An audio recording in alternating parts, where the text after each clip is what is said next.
Hola, espero que estén muy bien. Hoy nos encontramos para hablar del espectro de NMO y sus criterios diagnósticos. Yo soy Vladimir Osinay, algunos de ustedes me conocen, yo trabajo en Favaloro y en INECO y estoy a cargo del área de enfermedades desmielinizantes de dichos servicios. Y soy profesor adjunto de la Universidad Favaloro. La intención es que el día de hoy hagamos un recorrido por la historia y los criterios diagnósticos actuales de la neurología.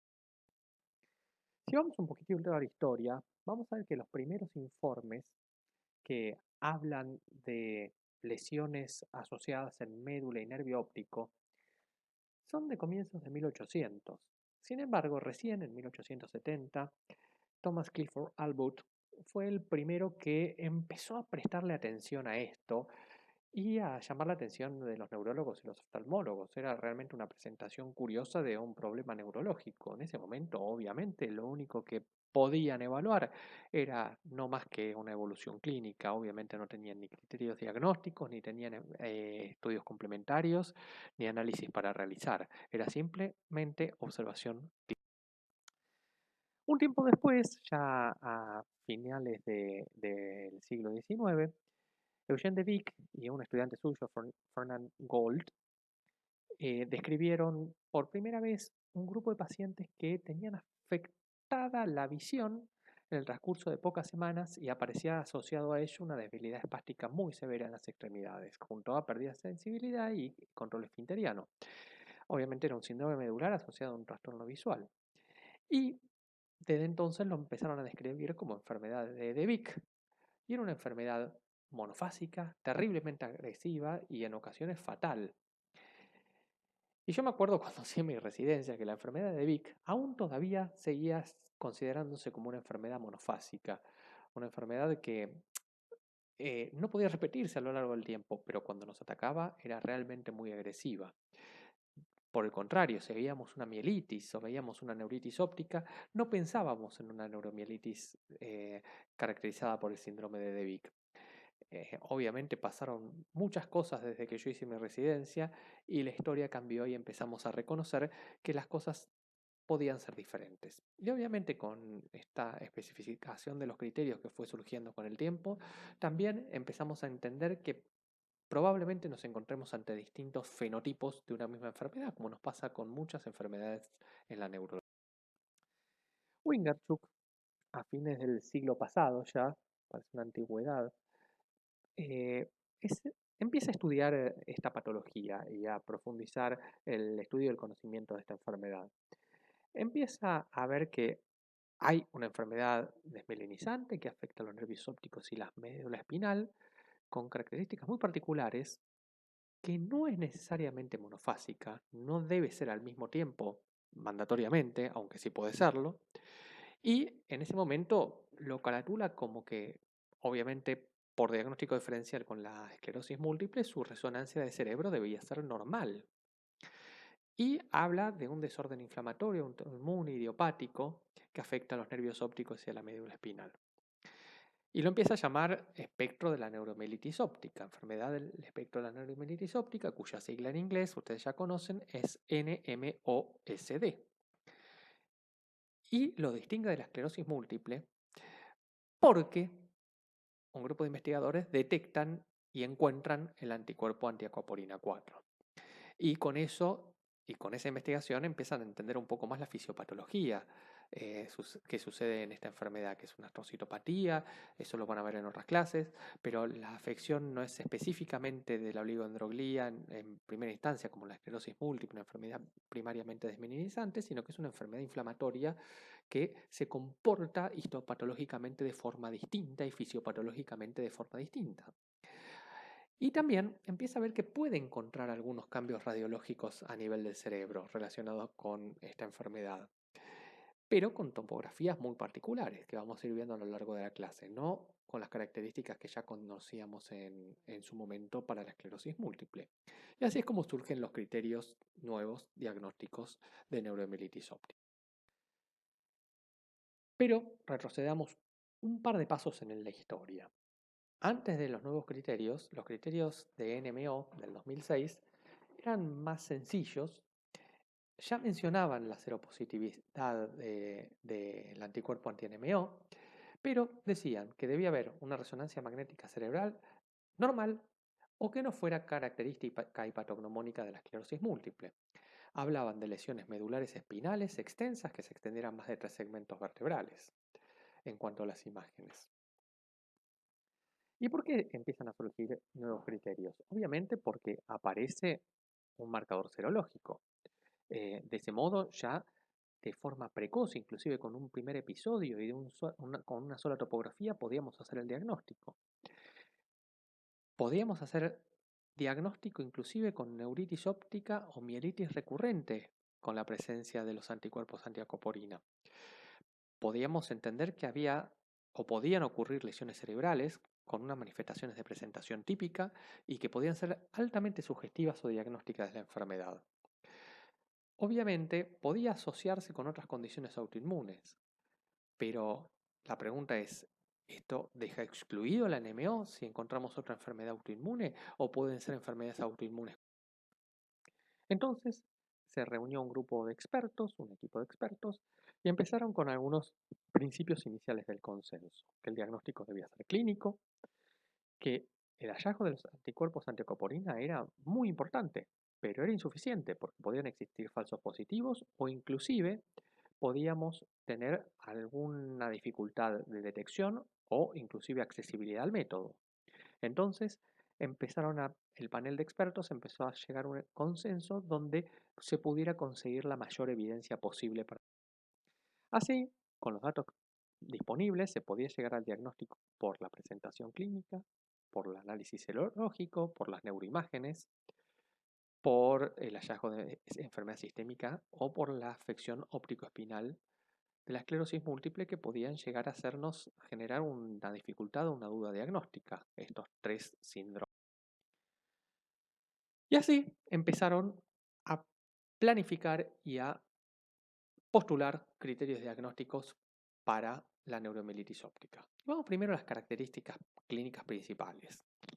Debía haber una neuritis óptica, debía haber una mielitis aguda, podía haber también un síndrome del área postrema, ya no salíamos de la médula y del nervio óptico. El área postrema nos podía generar un hipoincorsible, vómitos o náuseas de muy difícil manejo. Podría haber algún otro síndrome del tallo cerebral del tronco del encéfalo. También estaba reconocida la narcolepsia o un síndrome diencefálico como lesión aguda de la neuromielitis óptica, o si no, un síndrome cerebral sintomático con lesiones por resonancia. Con estas características clínicas principales, con algún menos una característica clínica de ellas, más la prueba positiva de anticuerpos antiacoporina, si no había ninguna mejor explicación ni banderas rojas, igual que en los diagnósticos de esclerosis múltiple, siempre es importante descartar que no haya una mejor explicación para lo que estamos viendo, podíamos arribar al diagnóstico. Pero, obviamente, esto era cuando podíamos disponer de una técnica sensible y específica para la detección del anticuerpo antiacoporina. ¿Qué sucedía si no contábamos con él? Bueno, si no contábamos o no teníamos disponible o no teníamos una técnica adecuada para detección de anticuerpos anticoporina, recuerden que esto no nos sirve una inmunofluorescencia, sino que tenemos que utilizar técnicas de células transfectadas que son mucho más específicas y sensibles, entonces debíamos ser un poco más exigentes con los criterios clínicos y de imágenes. Y tenía que tener uno de neuritis óptica, mielitis o síndrome del área postrema. Estas tres localizaciones eran una de ellas mandatoria. Pero además necesitábamos diseminación en espacio. Ya sin antiacoporina disponible, no podíamos estar seguros que se trataba de una neuromielitis óptica si teníamos una neuritis óptica recurrente. Ahí estaríamos entrando en un crión, la neuritis óptica recurrente idiopática, que en realidad alguna de ellas puede que sea una neuromielitis óptica, pero estamos ante distintos diagnósticos diferenciales, o del mismo modo, si teníamos una mielitis recurrente, tampoco calificaba porque podría tratarse de una mielitis transversa recurrente que probablemente se deba a distintas etiologías o patologías y alguna de ellas también fuera una neuromielitis óptica, pero no podíamos confirmarla sin la serología de antiacoporina. Por eso íbamos a requerir, además de una de las 3 localizaciones clásicas, la diseminación en el espacio, es decir, que se afectaran más de una de ellas, Y criterios adicionales de resonancia, que tuviéramos una lesión medular dorsal en el área postrema, una mielitis extensa o una afección, una quiasmitis, una afección del quiasma óptico o de al menos la mitad o más del trayecto del nervio óptico. Y obviamente no tenemos que olvidarnos que hay que descartar que no haya ninguna explicación mejor para lo que estamos viendo y que pueda justificarnos un diagnóstico alterno. Aquí les muestro algunas imágenes. Sabemos que a nivel de médula la lesión tiene que ser extensa, más de 3 segmentos, con realce quizás en el área postrema, como en este caso. Las lesiones pueden ser inclusive cavitadas y con realce heterogéneo con gadolinio. Y en ocasiones se puede producir una atrofia marcada posterior de esta mielitis, porque es una mielitis altamente lesiva. En cuanto al nervio óptico, si ustedes se fijan en este ejemplo, tenemos una inflamación extensa y prolongada del nervio óptico, o en este otro, una quiasmitis. Estas dos presentaciones a nivel del trayecto nervio óptico son bastante típicas del espectro de las enfermedades de la. Están ubicadas muy cerca de donde tenemos receptores. Bien, obviamente siempre tenemos que tener en cuenta las banderas rojas, clínicas y de laboratorio. Un curso progresivo o muy rápido, ictal, un empollamiento continuo de más de 4 semanas, una mielitis parcial es llamativa o corta. Y la presencia de bandas oligoclonales es una bandera roja porque eso nos puede orientar más hacia una presentación medular o de nervio óptico de una esclerosis múltiple. Obviamente hay otras enfermedades que nos son mandatorias descartar para tener un adecuado diagnóstico diferencial. La sarcoidosis, la verdad que en la Argentina no existe, ¿sí? Pero si trabajamos en Estados Unidos, por ejemplo, o con población afroamericana, tenemos que tener en cuenta esta patología. Hay ciertas patologías oncológicas, como linfomas que pueden generar mielopatías o neuritis ópticas, o algunas infecciones como sífilis o HIV que también pueden generar afección. En radiología podemos encontrar también banderas rojas. Obviamente si encontramos lesiones típicas de esclerosis múltiple, no hace falta que yo se las mencione. O si encontramos lesiones sospechosas de otra patología, infecciosas o tumorales con un gadolinio persistente, más de 3 meses. En muchas situaciones encontramos una lesión en la médula y nos genera muchísimas dudas. Acuérdense que tenemos una lesión expansiva, una lesión con realce heterogéneo con el gadolinio, y la manera muchas veces de descartar que no se trate de un tumor es una resonancia de seguimiento y asegurarnos que el gadolinio va cediendo y va disminuyendo la inflamación con el tiempo. Y a nivel de médula, nos llamaría la atención una lesión corta que afecte parcialmente el cordón medular o una lesión asintomática. Eso es mucho más frecuente de esclerosis múltiple, pero muy poco probable en una neuromielitis óptica. Y obviamente, como siempre, descartar otras patologías, como hablamos del gadolinio persistentes o una retropatía, que puede ser un trastorno paraneoplásico o déficit vitamínicos, una degeneración combinada subaguda. Son distintas patologías que pueden similar a una lesión extensa de médula. Poblaciones especiales. ¿Qué hacemos con los pacientes pediátricos? Acuérdense que los pacientes pediátricos tienen mayor incidencia de presentaciones cerebrales y pseudotumorales. Entonces, siempre lo vamos a tener que tener en cuenta las enfermedades del espectro de NMO con presentaciones inflamatorias a nivel cerebral. Y después, un desafío. La esclerosis múltiple de presentación en médula o de presentación en nervio óptico. Muchas de las inicialmente diagnosticadas como tales hace años cuando no contábamos con la serología, hoy en día lo hacemos recaratulado y hemos entendido que se trataban de presentaciones de neuromielitis óptica y no eran esclerosis múltiple. Pero en algunos, más allá de esta terminología reemplazada, siempre tenemos que tener en cuenta el diagnóstico diferencial porque al fin y al cabo son dos enfermedades que pueden afectar topografías. Pero el espectro fenotípico de la neuromielitis óptica no es único y podemos encontrarnos distintas presentaciones y probablemente encontremos que no se trata de una sola enfermedad. Veamos, los pacientes seropositivos suelen ser más frecuentemente mujeres, suelen tener neuritis óptica unilateral o mielitis y suelen tener recaída. Pero si agudizamos un poco más el diagnóstico y dividimos a aquellos pacientes que son seropositivos para anticuerpos antiocoporina o una nueva presentación de anticuerpos, que es los anticuerpos anti-MOG, que se han descubierto más recientemente después de los anticuerpos anticoporina y cuya enfermedad autoinmune genera un fenotipo similar a la neuromielitis óptica, porque también afecta el nervio óptico y la médula espinal, ha hecho que se conformaran dos síndromes de neuromielitis ópticas con fenotipos levemente distintos, el fenotipo anti-MOG y el fenotipo anti-acoporina 4.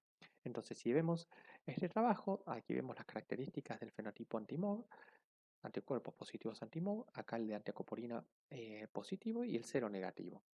Y si vemos las diferencias significativas, vemos que es más frecuente en mujeres el antiacoporina 4 que el anti-MOG. Vemos que la afección del nervio óptico es más frecuente en el anti-MOG que en el antiacoporina 4. Vemos que el ataque clínico único se produce en la mitad de los casos con anti-MOG, pero es muy poco frecuente en antiacoporina 4. Y una cosa interesante es que a priori, y digo a priori porque hay excepciones y casos muy particulares, el EDSS, es decir, la discapacidad generada por la neuromielitis anti-MOG, en ocasiones suele ser menor la discapacidad que los pacientes con antiacoporina 4. Por eso empezamos a clasificar la heterogeneidad. Tenemos la seropositiva, ya la vimos, y dentro de la seronegativa puede que se trate de un falso negativo, una esclerosis múltiple imitando una NMO, otros trastornos que imitan la NMO que ya hemos hablado, o que se trate que sea cero negativa, en realidad refiriéndonos a la antiacoporina 4, porque así están los criterios diagnósticos, y que sean anticuerpos anti-MOG, lo que tenga, y no sean cero negativos, sino que sean cero positivos, pero para MOG, o verdaderamente seronegativos, que en realidad podríamos dudar si verdaderamente son seronegativos o todavía no hemos descubierto el anticuerpo, pero parecerían ser manifestaciones clínicas menos severas y más frecuentemente. Bien, no rutina realizar anatomía patológica, pero como les dije en algunas ocasiones, la duda nos lleva a la necesidad. Entonces, si tenemos antiacoporina 4, por supuesto estamos exceptuados de hacer una biopsia, pero en casos atípicos, vamos a encontrar para realizar el diagnóstico pérdida selectiva de receptores de anticopolina 4 y una astrocitopatía en las biopsias. Y eso nos va a permitir establecer el diagnóstico de forma parcial siempre porque nos va a ayudar a descartar otras patologías que entran dentro de los diagnósticos diferenciales que nos llevaron a la biopsia, tumores, infecciones, otros procesos inflamatorios expansivos que nos pueden. ¿Qué es lo que encontramos en médula? Bueno, en la neuromielitis óptica encontramos médula con afección muy extensa y con lesiones muy agresivas, inclusive a veces necróticas y cavitadas. El nervio óptico, lo mismo, fíjense este quiasma. Este quiasma tiene lesiones altísimamente destructivas y cavitadas, que producen una gran secuela que es muy típica de que vamos a buscar yendo un poquitito a un mayor aumento. Vamos a encontrar eosinófilos en algunas ocasiones. Lucinetti ya ha clasificado en la esclerosis múltiple también en enfermedades más agresivas con presencia de eosinófilos, pero son raros en la esclerosis múltiple la presencia de eosinófilos, son más frecuentes hallados en neuromielitis. Por eso, en resumidas cuentas, vemos que la neuromielitis óptica tiene dos fases, dos caras, en realidad, no dos fases, sino dos caras, igual que el dios romano de la paz y de la guerra, Jano, que tenía las puertas que se abrían cuando estábamos en paz y se cerraban cuando estaban en guerra, y el mismo Dios era el que determinaba la contienda o la paz. Y así, estas dos caras tan claramente tipificadas o parcialmente tipificadas, más que nada por la aparición de los anticuerpos que nos permite ver estos dos fenotipos, donde tenemos el antiacoporina 4 que es más recidivante, mayor edad, predominantemente femenino, y el anti-MOG que es monofásico más frecuentemente, es más joven, es mucho más frecuente en pediatría el antimog, por eso les hablaba de lesiones más similares a DEM, expansivas a nivel del cerebro, y como las enfermedades también pediátricas tienen autoinmunes del sistema nervioso central, mayor igualdad en sexo. Entonces en la neuromielitis óptica antimog vamos a encontrar quizás más frecuentemente más lesiones cerebrales e inclusive parecidas a la ADEM. Muchísimas gracias por la atención.